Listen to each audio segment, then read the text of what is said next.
الله من الشيطان الرجيم بسم الله الرحمن الرحيم إن الصلاة تنهى عن الفحشاء والمنكر صدق الله العظيم وصدق رسوله النبي الأمين الكريم ونحن على ذلك لمن الشاهدين والشاكرين والذاكرين والصابرين والحمد لله رب العالمين.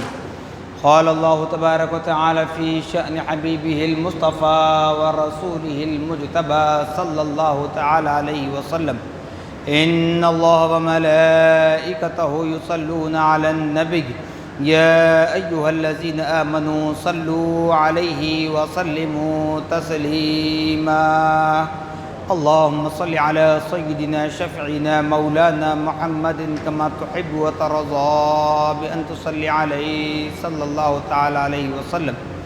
نبی اور آل نبی پر پھر ایک مرتبہ آواز بلند درود پاک پڑھیں. اللہم صل علی سیدنا شفیعنا مولانا محمد معد الجود والکرم منبع العلم والحلم والحکم وآلہ واصحابہ وبارک وسلم صلاۃ و سلاما علیک یا رسول اللہ صلی اللہ تعالی علیک وعلی آلک واصحابک وازواجک وذریاتک واہل بیتک اجمعین.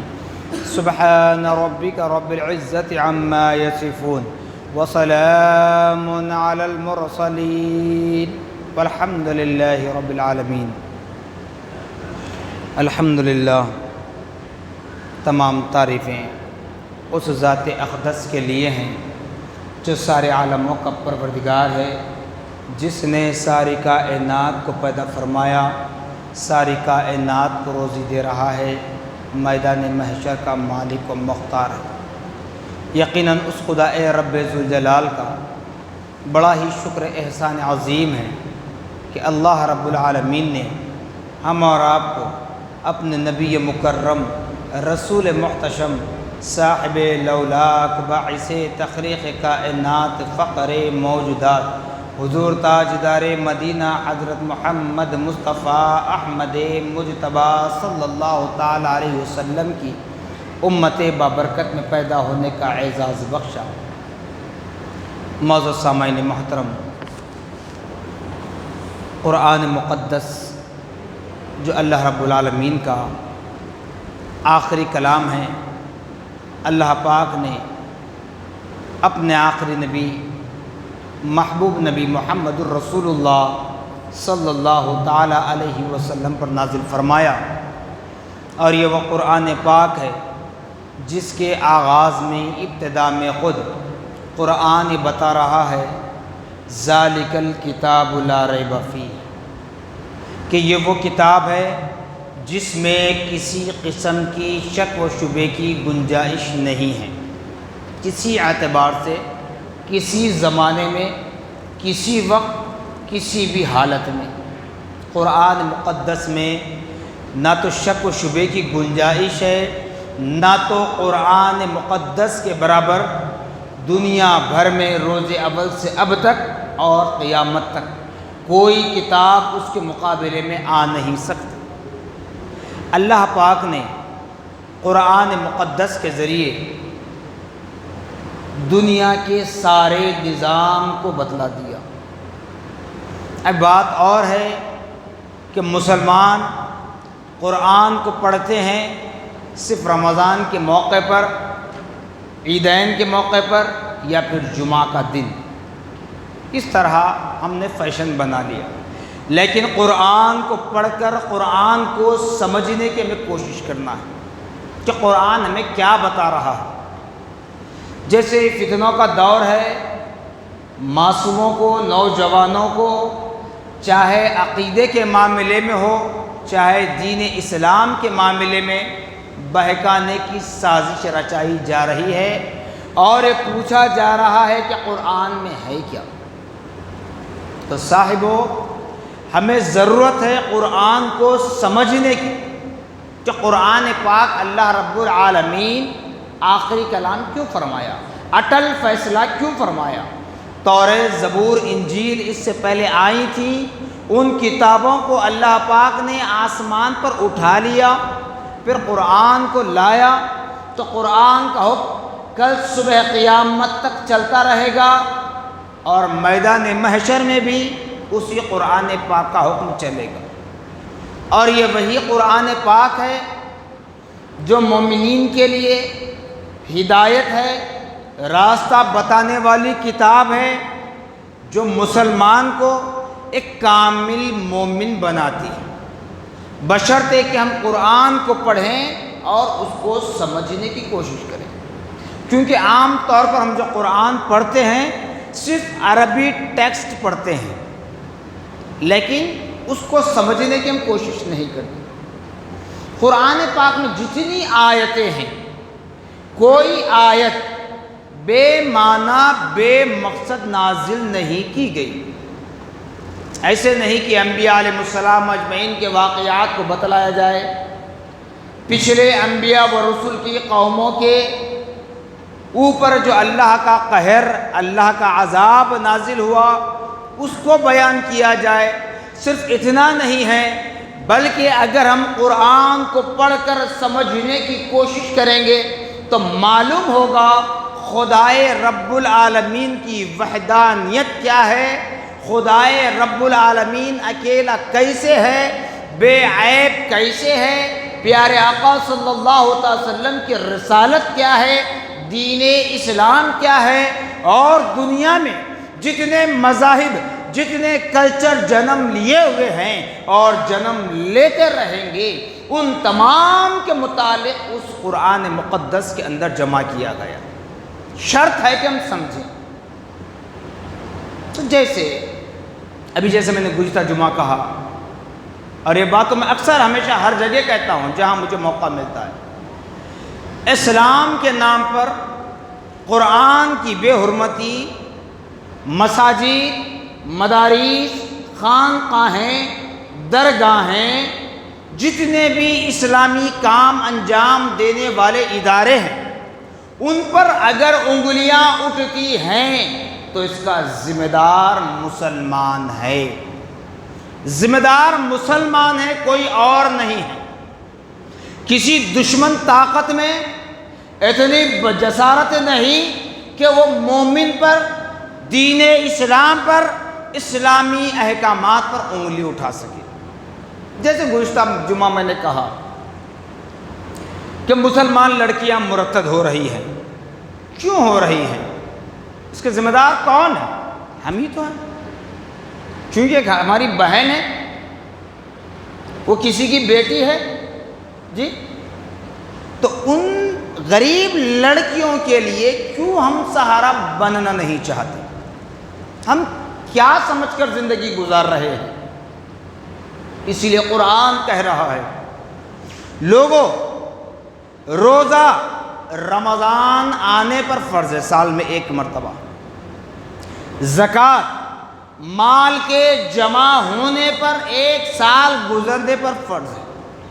اور حج زندگی بھر میں ایک مرتبہ، وہ بھی اللہ پاک نے رحم فرماتے ہوئے کہہ دیا کہ لوگوں تم پر حج فرض ہے زندگی بھر میں ایک مرتبہ، وہ بھی اس وقت جب تم اپنی تمام تر ذمہ داریوں سے فارغ ہو جاؤ، تم اپنی ذمہ داریوں سے فارغ ہو جاؤ اور تمہارے اوپر کوئی اتنا قرض نہ ہو کہ تم حج کرنے سے تمہارے اوپر اور وبال جان بن جائے، اس وقت تمہارے پاس فرض ہے حج۔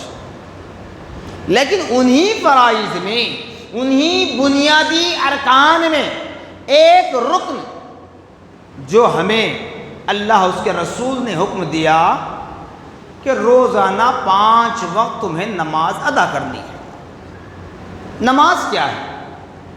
نماز ہم پڑھتے ہیں، میں انکار نہیں کرتا، میں نہیں کہتا کہ کوئی نماز نہیں پڑھتا، میں کسی پر طنز نہیں کرتا، کیونکہ کسی کی نوکری کہیں ہوتی ہے، کسی کا کارخانہ کہیں ہوتا ہے، کہیں وہ اپنی جگہ رہتے ہیں تو وہاں نماز پڑھتے ہو، لیکن نماز بھی پڑھیں بالکل دل جوئی کے ساتھ، اللہ اور اس کے رسول کو راضی کرنے کی نیت سے نماز پڑھیں،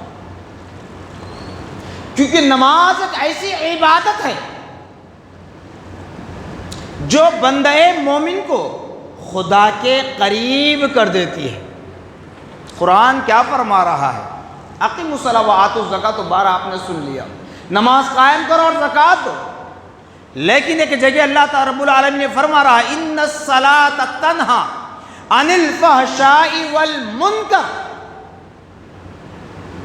خبردار اے ایمان والو، جب تم 5 وقتہ نمازی بن جاؤ گے تو یاد رکھ لو سچے دل سے تمہاری نماز ادا ہو، تمہارے دل میں یہ نیت ہو کہ میرا قیام میں کھڑے رہنا رب کو راضی کر دے، میرا رکوع رب کو راضی کر دے، میرا قومہ رب کو راضی کر دے، میرا سجدہ رب کو راضی کر دے، میرا قاعدہ، میرا جلسہ، میرا بیٹھنا، میرا اٹھنا، نماز میں جو قرآن پاک کی تلاوت میں کروں، نماز میں جتنی رب کی پاکی بڑائی بیان کروں، نماز میں جتنا میں رب کو پکارتا چلا جاؤں، اتنا ہی اللہ پاک میری نماز کو قبول کرتا چلا جائے۔ دل میں یہ ارادہ ہو، یہ نہیں، میں ہمیشہ کہتا ہوں جیسے ماہ سیام ہم نے رخصت کر دیا یا پھر کوئی اور وقت ہے، نیکیوں کی لالچ میں عبادت نہ کریں، کیا نماز پڑھیں تو یہ کام ہوگا، یہ کام ہوگا، نہیں، نماز اس طرح پڑھیں کہ خود اپنے آپ کو بھول جائے۔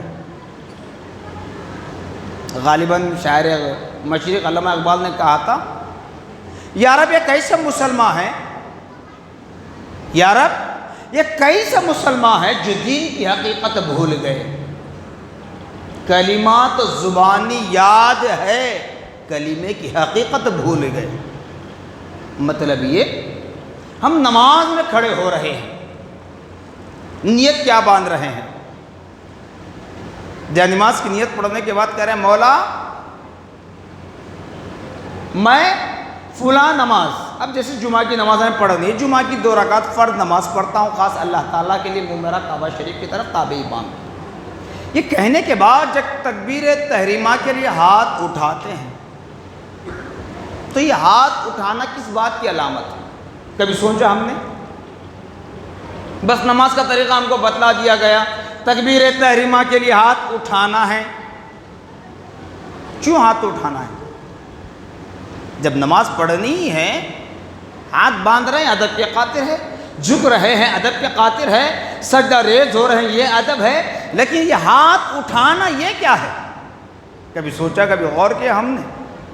جیسے شاعر مشرق نے کہا، یا رب یہ کیسے مسلمان ہیں جو دین کی حقیقت بھول گئے، کلمات زبان یاد ہے، کلمے کی حقیقت بھول گئے، نماز میں کھڑے ہو رہے ہیں، تکبیر تحریمہ کے وقت ہاتھ اٹھا کر اشارہ دے رہے ہیں رب کی جانب، مولا ہم تیرے حضور میں حاضر ہیں، ہم تیری بارگاہ میں حاضر ہیں، ساری دنیا کو پیچھے چھوڑ کر آئے ہوئے ہیں۔ یہ ہتھیلی رب کی جانب اشارہ کر دے رہی کہ ہم تیرے بارگاہ میں حاضر ہیں، اور ہاتھ کے اس حصے سے ہمیں بتا رہے ہیں مولا ہم نے ساری دنیا کو اپنی پیٹھ کے پیچھے چھوڑایا۔ مگر پھر نماز پڑھتے ہیں، ایسی نماز صرف یہیں کی بات نہیں کرتا ہے، ایک بات بھی اچھی طرح ذہن میں بٹھا لیں، ساری دنیا کی بات کرتا ہوں۔ نماز پڑھتے ہیں، ہمارے جیب میں سیل فون ہوتا ہے، سیل فون بھی بجتا ہے بعض وقت، نہیں؟ پھر نماز پڑھتے ہیں، اب امام صاحب اگر قرأت تھوڑا سا لمبی کر دے بے چینی شروع ہو جاتی ہے، نہیں ہوتی؟ تو اب بتائیے ہمارا نماز میں دل کہاں ہے؟ اگر خالص اللہ پاک کے لیے ہماری نماز ہوتی، اگر امام 1 رکوع 2 رکوع نہیں 1 پارہ بھی اگر پڑھتا چلا جائے، مصلی کا کام ہے کہ خاموش کھڑا رہے، اگر نماز کا وقت ختم ہو جائے تو امام ذمہ دار ہے، ہم نہیں۔ ایسی نماز ہماری ہونی چاہیے، لیکن ہماری نماز کہاں ہے؟ ہم یہ سوچتے ہیں نماز میں کھڑے رہ کر کہ امام صاحب رکوع کب کرتے، تو یہ نماز نہیں ہوتی۔ اللہ سے کرے مولا ہم تیری بارگاہ میں حاضر ہیں، ساری دنیا کو چھوڑ کر آئے ہیں، مگر پھر خیال ہے کہ امام صاحب قرأت لمبی کر رہے ہیں، تو نماز مکمل نہیں ہو رہی ہے۔ کہنے کا مقصد یہ ہے کہ ہم اپنے آپ کو جگانے کی ضرورت ہے، چاہے وہ لڑکیاں ہو، لڑکے ہو، مرد ہو، عورت ہو، جو اسلام سے پھر جاتے ہیں، میں تو کہوں گا کہ اس کے مقدر ہے کہ وہ پھر رہے ہیں، اسلام سے منہ پھیر رہے ہیں۔ لیکن یہ بات بھی یاد رکھ لیں، تھوڑے سے پیسوں کی لالچ میں 1 لاکھ 2 لاکھ 10 لاکھ 1 کروڑ 2 کروڑ 1 ارب کب تک کھائیں گے؟ جی، ہمالیہ پہاڑ کے برابر بھی اگر آپ کے پاس سونا ہے، کب تک؟ کب تک؟ زندہ رہ تک بھی نہیں، بستر مرض پر آ گیا تو ختم، نہیں مر گیا تو ساتھ لے گئے۔ آج تک کتنے جنازے ہم نے اٹھائے، کتنے جنازوں کو ہم نے دیکھا؟ بتاؤ کسی نے اپنے ساتھ پیسہ لے گیا؟ ارے حد تو یہ ہے، باپ اور بیٹے کے درمیان اتنی محبت ہوتی ہے، باوجود اس کے باپ کبھی اپنے بیٹے کو چھوڑ کر نہیں کھاتا، بیٹا اپنے باپ کے آئے بغیر کھانا نہیں کھاتا۔ اتنی محبت ہونے کے بعد بھی باپ کے انتقال پر بیٹا نہیں کہتا کہ میں بھی میرے بابا جان کے بازو خبر میں لیٹ جاتا ہوں، سو جاتا ہوں، مٹی ڈال لو تم لوگ۔ کوئی بیٹا آج تک کہا؟ تاریخ بتا دیجیے۔ مر گئے، سب چھوڑ کر جانا ہے۔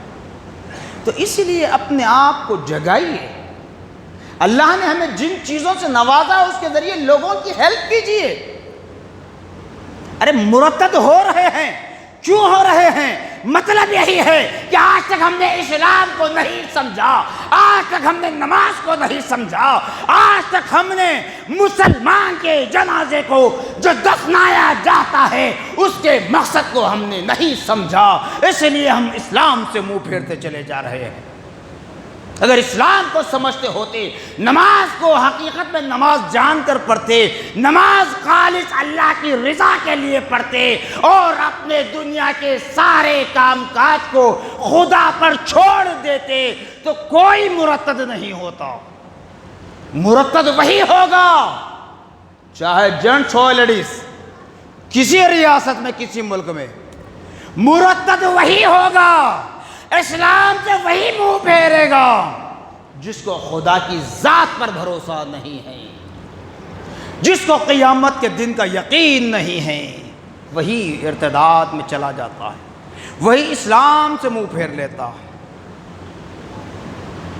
اس لیے جب عقائد اہل سنت والجماعت کی بات کرتا ہوں تو بڑے فخر سے اپنا سینہ تان کر، سر بلند کر کے برجستہ آواز میں کہوں گا کہ اللہ والوں کا صدقہ ہے، اولیاء اکرام کا صدقہ ہے کہ ہم سکون کی سانس لے رہے ہیں، ورنہ اگر ہم اپنے اعمال کا محاسبہ کریں اور خدا کی رحمتوں کو پیش نظر رکھیں تو ایک لمحے کے لیے بھی خدا کی رحمت ہم پر نازل نہیں ہو سکتی۔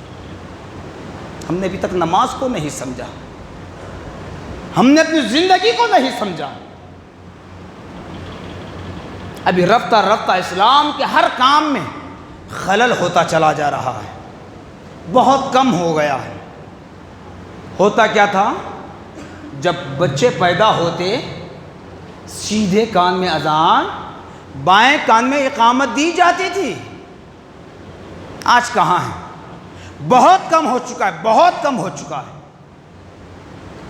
کیونکہ مجھے اچھی طرح یاد ہے جس وقت ہم جامعہ نظامیہ میں پڑھا کرتے تھے، وہاں پر قریب میں ہی بالکل بازو میں ایک دواخانہ ہے جہاں ڈیلیوریاں ہوتی ہیں۔ دن میں 10 وقت تو بلایا جاتا تھا جامعہ نظامیہ سے کسی نہ کسی کو کہ بچہ پیدا ہوا اذان دیجئے، بچی پیدا ہوئی اذان دیجئے، آ کر بلا کر لے جایا جاتا تھا۔ کیا مقصد اس کا؟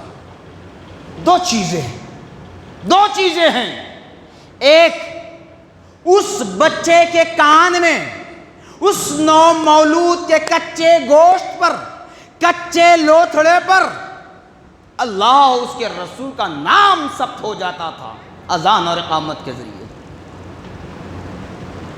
وہیں سے اس کی زندگی میں ترقی کی راہیں ملتی تھی۔ آج وہ ختم ہو گیا، بہت کم ہے۔ دوسرا، انسان کی زندگی کتنی؟ اب میں کہوں گا 42 ایئرس کا ہوں، 42 میں نے کراس کر دی، کوئی کہے گا 60 سال، کوئی کہے گا 80 سال، کوئی کہے گا 100 سال، لیکن انسان کی زندگی کتنی، کس کے لیے ہم جو زندگی بسر کر رہے ہیں؟ نماز پڑھتے ہیں نا بجماعت، جب ہم نماز ادا کرتے ہیں مؤذن صاحب مصلی پر کھڑے رہ کر اقامت پڑھتے ہیں، اقامت پڑھنے کے بعد امام صاحب کو تکبیر تحریمہ کہنے کے لیے کتنا وقت ہوتا ہے؟ انی وجہت وجہی للذی فطر السماوات والارض حنیفا وما انا من المشرکین۔ جمعہ کی 2 رکعت فرض نماز کی امامت کرتا ہوں میں خاص اللہ تعالیٰ کے لیے، منہ میرا کعبہ شریف کی طرف۔ کتنا وقت ہوا؟ 1 منٹ، 1 منٹ، 2 منٹ بھی نہیں ہوتے، سکون سے پڑھ لیں تو 1 منٹ 1.5 منٹ، اتنا وقفہ تو نہیں ہوتا، میکسیمم بتا دوں۔ تو انسان کی زندگی صرف اتنی ہی دیر کی ہے جہاں مؤذن اقامت کہتا ہے، امام اللہ اکبر کہنے کی دور میں جتنا وقت لگتا ہے انسان کی زندگی بس اتنی ہی ہے۔ کیوں؟ پیدا ہوئے آپ کی اذان اور اقامت ہو چکی ہے، جب انتقال کر جائیں، جب میرا جنازہ آ جائے تو میرے جنازے کے لیے اذان نہیں ہوتی، اقامت نہیں ہوتی، سیدھے امام صاحب سینے کے روبرو کھڑے ہوتے ہیں، اللہ اکبر کہتے ہیں، نیت باندھ کر اللہ اکبر کہتے ہیں۔ تو پیدا ہوئے اذان اقامت ہو چکی، اسی لیے کسی نے کہا نماز پڑھو اس سے پہلے کہ خود کی نماز پڑھی جائے۔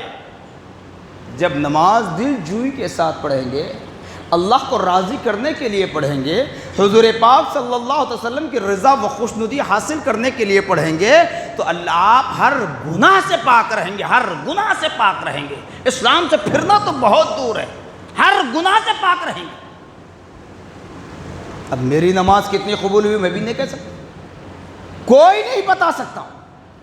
خود میرے دادا پیر حسین عبداللہ شاہ صاحب قبلہ رحمۃ اللہ علیہ فرمایا کرتے تھے، مولا ہم تو نماز پڑھے ہیں، دعا میں فرمایا کرتے تھے مولا ہم نے تو نماز پڑھی ہے، نہیں معلوم کتنی کوتاہیاں ہوئی ہیں، نہیں معلوم کتنی غلطیاں ہوئی ہیں، مولا تو معاف کرنے والا ہے، ہماری غلطیوں کو معاف فرما اور ہمیں صحیح نماز ادا کرنے کی توفیق عطا فرما۔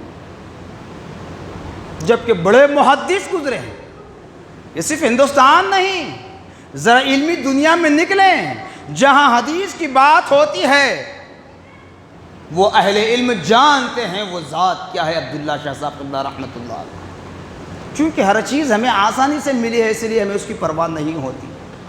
تو اتنے بڑے بزرگان دین، اتنے بڑے بزرگان دین، ان کی یہ بات، تو پھر آج ہم اتراتے ہیں کہ ہم نے اتنی نمازیں پڑھ لی۔ کیا فائدہ ہے ایسی نمازوں کا جس کے اندر خشوع و خضوع نہ ہو؟ بالخصوص نوجوان نسلیں، اگر ہماری نمازیں یقیناً خدا کی رضا کے لیے ہوتی، ہمارے سجدے خدا کی بارگاہ میں قبول ہوتے، تو کوئی لڑکا کوئی لڑکی کسی لالچ میں جا کر اسلام سے منہ نہیں پھیر سکتے۔ یاد رکھ لیں، اللہ اس کا رسول حاضر و ناظر بڑی ذمہ داری کے ساتھ کہہ رہا ہوں، جو اسلام سے منہ پھیرتے ہیں مرتد ہوتے ہیں، چاہے لڑکے ہو یا لڑکیاں، تو جان لیں کہ ان کا ایمان ابھی کامل نہیں ہوا ہے، وہ کامل مومن نہیں ہے، نام کے مسلمان ہیں۔ اس لیے قرآن نے جہاں پر بھی احکام اسلام کو بیان کرنا تھا، اللہ پاک نے قرآن مقدس میں کیا فرمایا؟ یا ایھا المسلمون کہیں نہیں فرمایا۔ حافظ صاحبان بیٹھے آپ پوچھ سکتے ہیں، یا ایھا المسلمون کہیں نہیں ہے۔ نماز روزہ زکوٰۃ حج فرض کرنا تھا، حکم دینا تھا، تو اس وقت کیا فرمایا؟ یا ایھا الذین آمنوا، اے وہ لوگوں جو ایمان لائے ہو، جن کے دلوں میں ایمان ہے۔ اللہ ان سے مخاطب ہو کر کہہ رہا ہے کہ اے ایمان والو تم پر نماز فرض ہے، اے ایمان والو تم پر روزہ فرض ہے، اے ایمان والو تم پر زکوٰۃ فرض ہے، اے ایمان والو تم پر حج فرض ہے۔ تو خدا را اپنی ذمہ داریوں کو سمجھنے کی کوشش کریں اور حتی الامکان اپنے رب کو راضی کرنے کی کوشش کریں۔ نماز پڑھیں ایسی جس سے ہمیں کوئی پتہ نہ چلے کہ ہمیں کیا ہو رہا ہے۔ ایسی نماز اگر ہماری ہو جائے، کوئی ہماری گردن پر تلوار بھی اگر رکھ دے، حملہ بھی کر دے، ہم ہش کرے بغیر نماز میں مصروف رہیں. جب ایسی نماز ہماری ہو جائے، ایسا ایمان ہمارا مضبوط ہو جائے، ہم ایسے کامل مومن بن جائیں گے تو قسم اس خدا رب ذوالجلال کی، کوئی غیر تمہاری طرف حملہ کرنے کے لیے اپنی زبان کھولنا تو بہت دور ہے، کسی کو بولنا تو بہت دور ہے، اپنے دل و دماغ میں بھی نہیں سوچ سکتا کہ ہم مسلمان کے خلاف آواز اٹھائیں گے، اسلام کے خلاف آواز اٹھائیں گے. کیونکہ ایسی نماز ہمارے اکابرین کی ہوئی ہیں، ایسی نماز ہمارے اسلاف کی ہوئی ہے، جس کی وجہ سے اسلام ہم تک پہنچا ہے، جس کی وجہ سے قرآن ہم تک پہنچا ہے، جس کی وجہ سے آج ہم مساجد میں آ کر نماز ادا کر رہے ہیں. تو خدا را ایمان والو، حالات فتنوں کے گزر رہے ہیں، کبھی کسی سیاسی اعتبار سے لے کر، کبھی مسلمانوں کے مخالفین سے، نہ کسی اعتبار سے. جب بھی ایسی باتیں اٹھیں تو ہمارا کام ہے کہ صبر کے ساتھ اللہ کی رضا حاصل کرنے کے لیے، اگر ہمیں برداشت نہیں ہوتا، وضو کر کے 2 رکعت نماز ادا کر کے اللہ سے دعا کرنا ہے. جس بات کا علم ہے اس پر آپ بحث کر سکتے ہیں، جس بات کا علم نہیں ہے اس سے پرہیز کریں. اور خاص طور سے میں ہمیشہ کہتا ہوں، سوشل میڈیا پر آنے والے میسیجز کو وائرل نہ کریں جب تک آپ کے پاس تحقیق نہ ہو. میں نے بارہا کہا، کیونکہ کہنا میری ذمہ داری ہے، میں کہہ رہا ہوں، اس کے بعد آپ کی مرضی. سڑکوں پر ایسے کوئی معاملات آپ دیکھ لیں، کوئی برقع پوش خاتون ہے، کسی غیر کے ساتھ جا رہی ہے، پہلے اس کی جانچ پڑتال کر لیں. واقعی وہ مسلمان ہیں، اس کو جانتے ہیں، وہ کس کی بیٹی، کس کی بہن، کس کی فلاں کیا ہوتی ہے، تو اس کے بعد آپ اس کے لیے کارروائی کریں. ایسا نہیں کہ تو تپڑ کریں، 2-4 بھیریاں مار دیں، اس کے بعد بدنام ہو جائیں، اس طرح نہیں. اپنے آپ کو سدھاریں، اپنے آپ کو مضبوط کریں، اور سب سے پہلے اصلاح اپنے گھر سے شروع کرنی ہے. ہم اپنے آپ کو دیکھنا ہے. قرآن نے بھی یہی فرمایا، یا ایھا الذین آمنوا قوا انفسکم واہلیکم نارا. کیا فرمایا قرآن؟ لوگو تم اپنے آپ کو اور اپنی اہل و عیال کو جہنم کی آگ سے بچاؤ. اپنی اور اپنے اہل و عیال کی حفاظت کرو. ہر فرد، ہر شخص اپنی جگہ اپنی اور اپنے اہل و عیال کی فکر کرتا رہے، اس کے اخلاق کردار پر نظر رکھتا رہے، تو یہ حالات نہیں بگڑیں گے. کسی کو کہنے کی ضرورت نہیں ہے. آپ نوجوان ہیں، آپ طاقتور ہیں، آپ فلاں سے تعلق ہے، فلاں ہیں، آپ کے پاس فلاں طاقت ہے، اس کے بلبوتے آپ کو لڑنے کی ضرورت نہیں ہے. ہر انسان اپنی ذمہ داری کو سمجھتے ہوئے اپنی اور اپنے گھر والوں کی صحیح تعلیم و تربیت کر لے، دین اسلام سے جڑ جائے. آپ ڈاکٹر بنے، اعتراض نہیں ہے، آپ انجینئر بنے، اعتراض نہیں، کوئی فیلڈ میں آپ چلے جائیں، لیکن اسلامی تعلیمات کو کم سے کم اتنا تو پڑھ لیں کہ آپ اچھی طرح وضو کر کے پاک و صاف ہو کر نماز ادا کرنے کے قابل ہوں. کم سے کم آپ قرآن دیکھ کر پڑھنے کے تو قابل ہوں. ضروری نہیں کہ ہر بندہ مومن حافظ ہونا، ہر بندہ مومن عالم ہونا، ہر بندہ مومن مقرر ہونا، خطیب ہونا، واعظ ہونا، یہ ضروری نہیں ہے. بس ہمیں ضرورت اس بات کی ہے اسلام کے قریب اتنا ہو جائیں کہ جب ہم مریں تو ملک الموت کا فرشتہ آ کر ہمیں سلام کرے.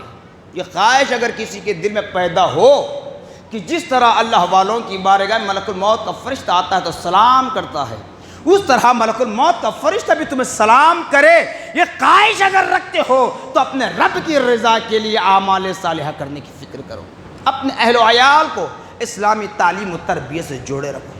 انشاءاللہ پھر اس کے بعد رزلٹ آپ کے سامنے یہ آئے گا کہ کوئی مسلمان مرتد نہیں ہو رہا ہے، بلکہ آپ کو دیکھ کر، آپ کے کردار کو دیکھ کر، آپ کے کیریکٹر کو دیکھ کر پیارے آقا محمد الرسول اللہ صلی اللہ علیہ وسلم کی ذات گرامی کو یاد کرتے ہوئے وہ اغیار دین اسلام میں داخل ہو جائیں.